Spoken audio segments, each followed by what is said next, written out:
And this is the Weekend Jazz Update with Jashanti Silva. On this week's episode, it's about Mel Torme, his biography and best hits. During this hour, we're going to be talking about some of his best albums of all time. Here's a quick recap of what's coming up. First up, Songs for Any Taste from 1957. This is another live album from the Crescendo Club, and it's a fun snapshot of Torme in a small, intimate setting.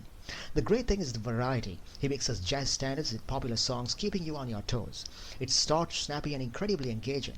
Some critics say it doesn't have the depth of his studio recordings, but honestly, that's the kind of charm. You feel him performing, connecting with the audience, playing with phrasing and timing, showing off his charisma. Next, Swinging on the Moon from 1960. This one's a total treat. Torme takes on an entire concept album and centers it on the moon. You've got tracks like Blue Moon and How High Is the Moon. He just floats through them effortlessly. These arrangements by Russell Garcia are lush and inventive, with these clever harmonic twists and dynamic shifts that keep things fresh.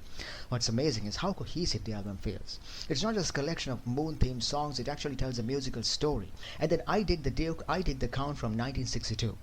This is where Torme swings full throttle. He's paying tribute to Duke Ellington and Count Basie. The arrangements are tight, swinging, full of energy, and Torme's vocals just glide over everything. He clearly respects the originals, but he also has that playful, inventive touch that's unmistakably him. You can feel his love for the music, his joy in performing it. It's a perfect mix of homage and personal flair. It's so much fun to listen to. And that was some insight into what's coming up during this hour, and this is the Weekend Jazz Update with Jashanti Silva. Picture this. This album is basically Torme showing off every side of himself, and he does it live at the Crescendo Club again. There's something so charming about these live recordings. You get that feeling that he's right there, grinning at the audience, throwing in a playful flourish just for them, and for us listening decades later. What's cool about this album is the variety. It's like Torme saying, here I can do it all.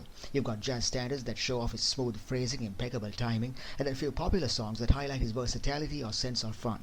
Because it's a live set, it's fast-paced and engaging. You're never bored. Some critics say it doesn't have the depth of his studio albums, but the energy more than makes up for it. You feel the spontaneity, the improvisational flair, the way he teases the band and plays with the audience. It's an entire new experience. And that's the whole thing about Torme live. His charisma just jumps out. Even if the recording quality isn't pristine because, 1957 live club tech, none of that matters. His voice is still velvety, his phrasing still perfect. He still has his warmth that makes you feel personally invited to the music. Tracks might be short, but each one lands, and you notice all these little details. The subtle swings, the dynamic shifts, the playful touches that make every song feel fresh. I think this album is a testament to why Torme was such a beloved live performer. He could connect with any audience, adapt to any style, make it feel effortless. It's not just about singing the right notes, it's about communicating, improvising, making each performance unique. And you can hear that on every track here. So if you want to get a feel for Torme's live charm, this album is a must listen. It's lively, playful, and gives you a peek into his versatility and showmanship. It's like a mini concert in your living room, and you can almost picture him tipping his hat with a slight smile after nailing every phrase. And now we have Swinging on the Moon from 1960. Torme decides to do a whole concept album around the moon. It's whimsical, sophisticated, totally shows off his imagination as a singer. Tracks like Blue Moon and How High the Moon are absolute highlights. His range is on full display. You hear him flow through melodies effortlessly, hitting those smooth, velvety low notes and sparkling highs like it's nothing. And the arrangements by Russell Garcia, they are lush, inventive, perfectly complement Torme's vocals. What's really cool is how cohesive it feels. Sometimes concept albums can be gimmicky, but this one isn't. It actually tells a story in a way, exploring the idea of the moon across different moods and tempos. One minute it's playful, swinging, light-hearted, the next it's dreamy, tender, almost romantic. You really get a sense of Torme's creativity and how much fun he's having with the concept. He's not just singing songs, he's creating an entire experience. For fans who enjoy thematic albums or just want to hear a singer push boundaries while keeping it classy, this is a must listen. So listening to Swinging on the Moon feels like floating in space with a really good jazz soundtrack. It's elegant, fun, and inventive all at once. You can picture Torme winking at the band mid-performance, taking you along for the ride with his charm and musicality. It's playful, it's smart, and exactly why he's considered one of the greats. So next time you're swinging some Torme, you need to throw this one on. It's not just an album, it's an experience, and you'll be humming Blue Moon for the rest of the day. And now we're hitting a high point with I Dig the Duke, I Dig the Count from 1962. This album is just pure celebration of swing and jazz history. Torme absolutely owns it. Imagine him paying tribute to two of the biggest jazz legends in jazz, Duke Ellington and Count Basie, and doing it with his own signature style.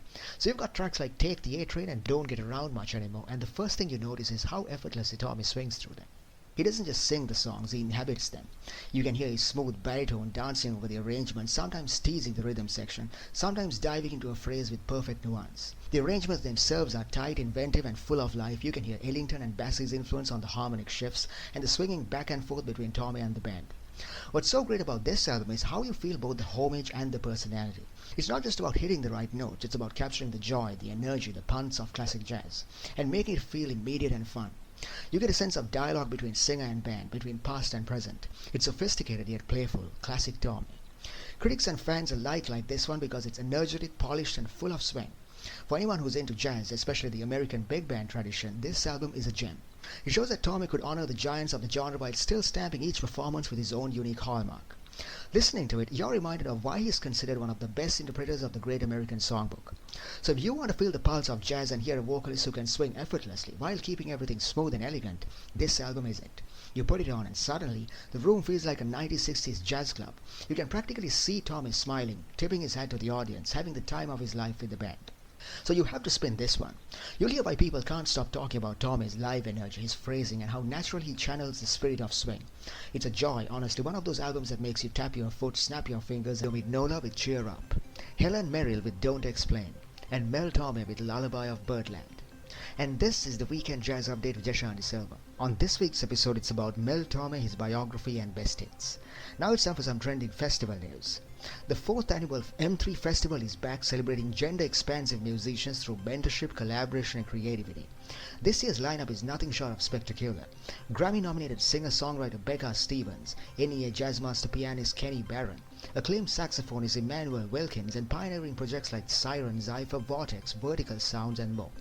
Expect marathon-style performances, innovative musical commissions, and collaborations between artists who've never played together before, covering everything from Arabic modal jazz to Bellini's ritual music. Past attendees call it magical, heart-pounding, and forward-thinking, and this year promises even more surprises. Also, the festival launches the inaugural M3 magazine, spotlighting writing from performers themselves. Don't miss the M3 Festival. Tickets and info at m3musicians.org. And that was some trending music news on the Weekend Jazz Update with Jashan De Silva. We're going for a short break. We'll be right back after that. When we come back, we're going to be talking about more of Mel Torme's best albums of all time. Stay tuned. To the Weekend Jazz Update with Jashan De Silva. On this week's episode, it's about Mel Torme, his biography, and best hits. During this hour, we're going to be talking about more of his best albums of all time. Here's a quick recap of what's coming up. The first one's called Mel Torme Sings Schubert Alley from 1960. This one's a great song if you love Broadway tunes but just want them with a jazz twist. Picture Torme taking songs like I Like the Likes of You and The Lady is a Tramp and just swinging them effortlessly. His phrasing is silky, the timing is impeccable, and the arrangements are thick and lush. Critics love how he balances jazz sophistication with Broadway's theatrical flair. You can tell he's having fun, and listening to it, you can feel that energy radiating through. Next up, My Kind of Music from 1961. This is a bit more lush and orchestrally rich. He mixes standards with original compositions. Everything feels seamless, like the orchestra is perfectly in step with him. For fans of vocal jazz and orchestral arrangements, this is a must listen. And finally, Coming Home Baby from 1962. This one's a real game changer. Torme shifts towards a more contemporary sound, mixing in soul and R&B. The title track, Coming Home Baby, becomes a hit for a reason. It's punchy, fun, and so infectious. The album has a mix of upbeat tracks and ballads, and Torme just nails it all. Critics love his adaptability here. The arrangements are tight, inventive, his voice just flows perfectly over everything. This album really shows his ability to evolve with the times without losing that classic Torme elegance. From swinging Broadway to lush orchestral moods to contemporary jazz soul vibes, it's like you get to see all the sides of his musical personality. And that was a quick recap of what's coming up during this hour, and this is the Weekend Jazz Update with Jashan De Silva. On this week's episode, it's about Mel Torme, his biography, and best hits. During this hour, we're going to be talking about more of his best albums of all time. The first one's called My Kind of Music from 1961.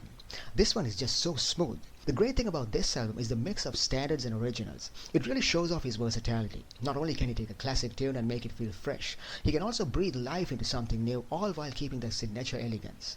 Tracks flow beautifully from one to the next. The orchestration, while some might say a little dated by today's standards, actually adds to this lush cinematic corridor that makes the album feel like a full musical journey.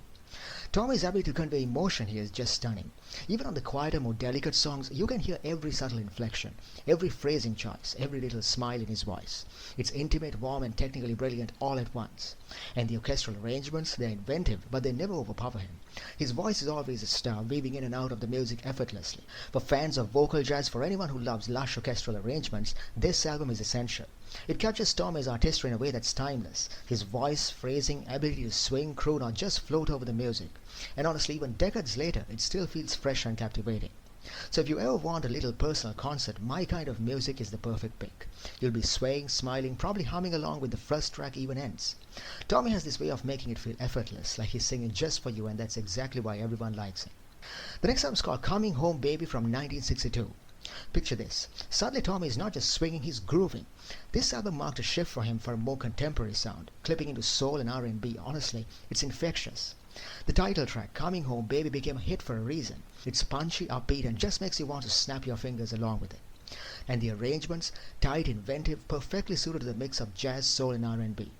You can hear the care in how every instrument interacts with the vocals. It's sophisticated, but it's got this edge that feels modern for the first time. What's really fun about this album is the range. You've got these lively toe-tapping tracks that make you feel like you're right there in a club. Then the ballads come in. Suddenly he's tender, expressive, and intimate. You could have struck with the same safe jazz standards, but Tommy wasn't afraid to evolve with the music. It shows off his versatility and his willingness to experiment while still keeping that signature elegance. He could adapt, he could innovate, he could still sound unmistakably like himself. You hear that in every phrase, every swing, every subtle innovation. It's clever, it's soulful, and it's a lot of fun. Critics have praised it for its fresh sound and tight performances. Fans love it for how different it feels while still feeling totally Mel Torme. It's energetic, it's playful, it shows every side of him that not every listener gets to hear. His ability to bring genres without losing his identity. So if you want to hear the pulse of early 60s jazz meets soul, this album is essential. You'll be snapping your fingers, smiling, probably humming along to Coming Home Baby for the rest of the day. The next one's called Mel Torme Swings Schubert Alley from 1960. This one is such a treat. This album is where Broadway meets jazz in the smoothest way possible. Tommy takes his classic theater tunes and swings them like nobody else. It's playful, sophisticated, and completely effortless. Take tracks like I Like the Likes of You or The Lady is a Tramp. His phrasing is silky, each note perfectly placed. And he has his way of making a song feel like it's happening right in front of you. And the arrangements, they're tight, inventive, lush. You can hear every instrument adding texture, responding to his voice, creating this perfect musical conversation. It's Broadway glamour with that unmistakable Tommy swing. What's really fun is how the album balances jazz and Broadway. You get the sophistication and improvisational flair of jazz, but also the storytelling and theatricality of Broadway tunes. Some people might say it leans more towards Broadway than jazz, but honestly, that's part of the charm. It shows off his versatility. He can swing hard, he can croon smoothly, he can make a show tune feel fresh and alive. Listening to this album, you really get a sense of Tommy's artistry. He's not just performing songs, he's interpreting them, bringing his personality, warmth, his humor. Critics love it because it's inventive, balanced, and polished. Fans love it because it's fun, classy, and a perfect showcase of Tommy's ability to adapt to different musical styles. So this is one of those albums that makes you want to tap your foot, nod along, and just enjoy the ride. And Jazz Update with Jashanti Silva. On this week's episode, it's about Mel Torme, his biography, and best hits. We've come to an end of this week's episode of the Jazz Update, so now it's time to recap what we're discussing during this program. So Mel Torme was known as the Velvet Frog, one of the smoothest voices in jazz history. Born in 1925 in Chicago, he was a total prodigy. Piano, drums, singing, you name it.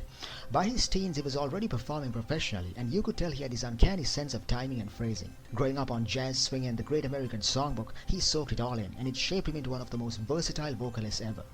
His career really took off in the 40s with radio and TV, and in the 50s, he started making these legendary albums. He does Mel Torme sings with Fred Astaire, paying tribute to the classics but totally making them his own. And you can't miss his live stuff. At the crescendo and songs for any taste, you can almost feel the club, the crowd, the energy. In the 60s, he mixes it up even more.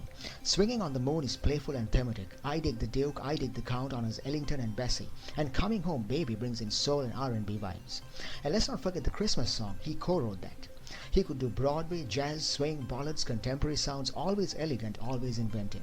Live or in the studio, he had this charm, this warmth that made every song feel personal. His albums are like a masterclass in phrasing, improvisation, and musical storytelling. 7 decades of music influencing countless artists. Mel Torme was pure magic.